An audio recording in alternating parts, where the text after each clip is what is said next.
Una vegada, fa molts anys, a un poble que es deia Suera, hi havia un castell que li deien el castell de Maús.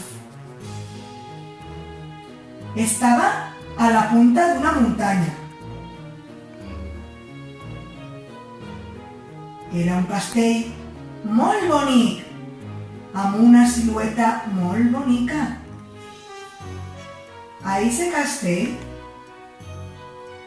vivia un fantasma. Hola! Ese fantasma sempre estava molt trist perquè el somni de la seva vida era ser gimnasta, però no sabia com fer-ho. Com podria ser gimnasta vivint a aquest castell? Com podria?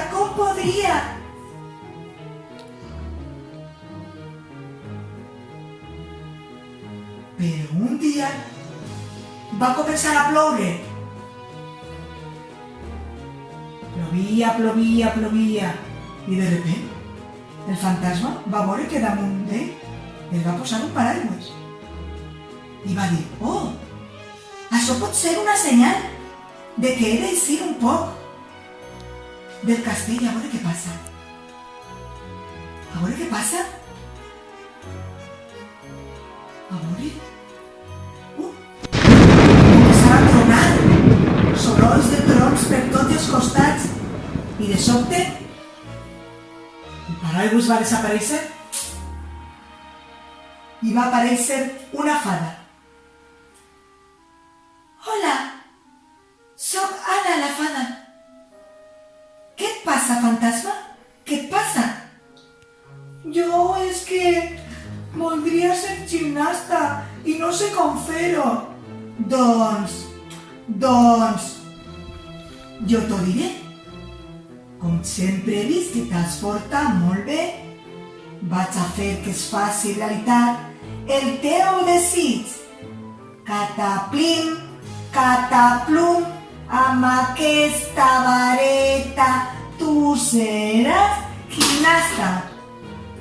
Ui, espera, crec que s'ha fet més fosc. La lluna. Oh, la lluna està tornant. Està així. Hola, fantasma, estàs bé? Estàs bé? Sí, estic bé. Seguim amb la meva vareta a veure si aquesta vegada fa efecte. Cataplim, cataplom, que aquest fantasma es convertisca en una gimnasta.